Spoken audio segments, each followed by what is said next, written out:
Japan, Canada, South Korea. Three incredible countries known to have some of the best living conditions and quality of life on Earth. Japan, Canada, and South Korea.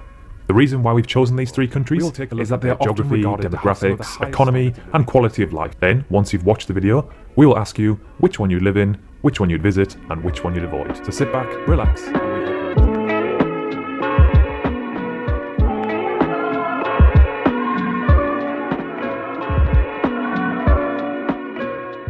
So first, let's take a look at their locations on Earth. Japan is an island country located in East Asia in the Northwest Pacific Ocean. Canada is a country in the north part of North America. Its 10 provinces and 3 territories extend from the Atlantic to the Pacific and northward into the Arctic Ocean. And finally, South Korea, another East Asian nation, is located in the southern half of the Korean Peninsula. So let's start off by taking a look at their demographics. First, with the population of these 3 countries. So Japan has by far the highest population out of the 3, with 126 million people, making it the 11th most populated country in the world and the 6th most populated in Asia alone. Next, we have South Korea, with just under 52 million, making it the 28th most populated country in the world, just below Kenya and just above Colombia. And finally, with 37.7 million, we have Canada, which makes it the 39th most populated country in the world, a fraction lower than Poland and just above Morocco. But as we've mentioned on this channel before, the population of a country isn't necessarily a good thing or a bad thing. So instead, we'll take a look at their population densities. I think we can all agree that the lower here, the better it is. So countries with a lower population density tend to be less cramped and congested and usually mean bigger houses with more space. So I think we all know which country will win here. By an absolute country mile, Canada wins this one, with just 3.92 people per kilometre squared. Next, we have Japan with 334, and then finally South Korea with 517, making it by far the most densely populated out of the 3. And in fact, it is the 13th most densely populated country in the world. Next, let's take a look at life expectancy.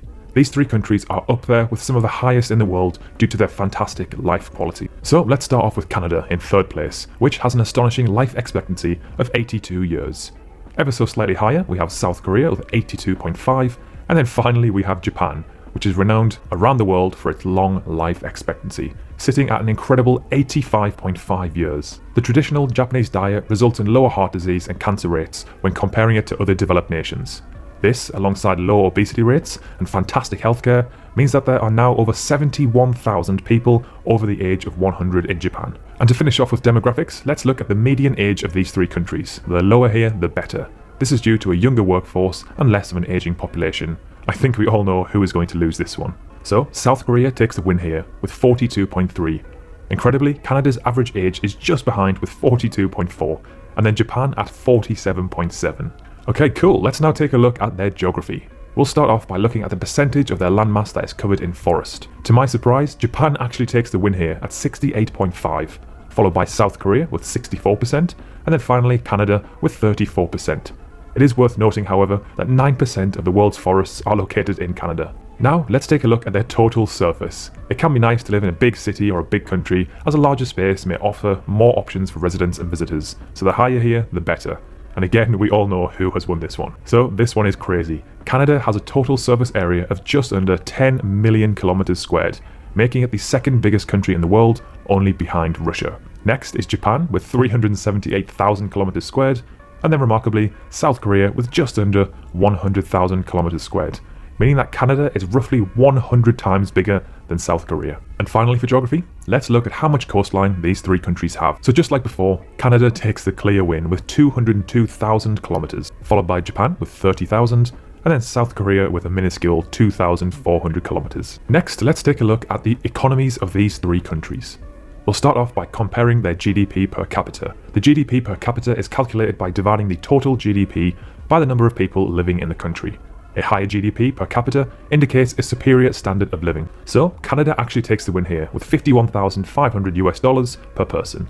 Then Japan with 45,500, and then South Korea with 43,200. Next, let's take a look at the unemployment rate. So Japan takes the clear win here at just 2.9% of their population being unemployed, followed by South Korea with 3.7, and then finally Canada with 6.3. For Canada to lose this comparison with just 6.3 is incredible. These are 3 seriously well-developed countries. And finally, for economy, let's look at public debt. This is the total percentage of GDP owed in government or national debt. Now this one really took us by surprise. So South Korea takes the win here by a country mile, with just 39.5% of their GDP owed in debt. Next we have Canada at 90%, and then finally Japan, with an unbelievable 238%. However, over 90% of this is owed domestically, which makes things a little better. And finally, to end the video, let's look at the quality of living for these three countries. This is the section where these three countries really stand out from the rest of the world. So we'll start off with adult obesity rate. This is the percentage of adults that are classed as obese. So Canada actually loses this by a long shot, with 29% of adults in Canada being obese. Then we have South Korea at a very impressive 4.7%, and then finally Japan with 4.3%. I wonder if this includes all of the sumo wrestlers, who are technically obese but are actually really healthy due to their super healthy diet. Next, let's take a look at hospital beds per 1,000 people. Canada actually loses this one by a long shot, with 2.7 per 1,000.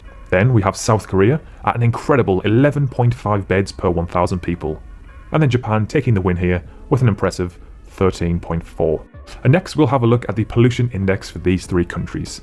Canada actually sits 16th in the world. I actually thought it would be much higher and perhaps even in the top 5. Japan sits 26th in the world, and South Korea sits 57th in the world. Due to Canada having such a low population density and being such a big country with so much forest, I thought it would have been easily in the top 5. And now to end the video, let's look at the percentage of the population that is below the poverty line. Japan's is seriously impressive. So roughly 14% of South Korea's population is below the poverty line, followed by Canada with roughly 9%, and then Japan with just 1.4% of their population living under the poverty line. That is a seriously well-developed country. Now it's your turn. Let us know in the comments below which one you'd live in, which one you'd visit, and which one you'd avoid, and why.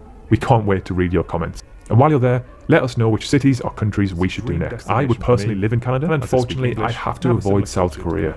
However, I would still absolutely love to visit South Korea one day, as it looks like such a beautiful country. If you enjoyed the video or you learned something new, a like and a sub to the channel would be marvellous. Thank you so much for watching, and we'll see you in the next one.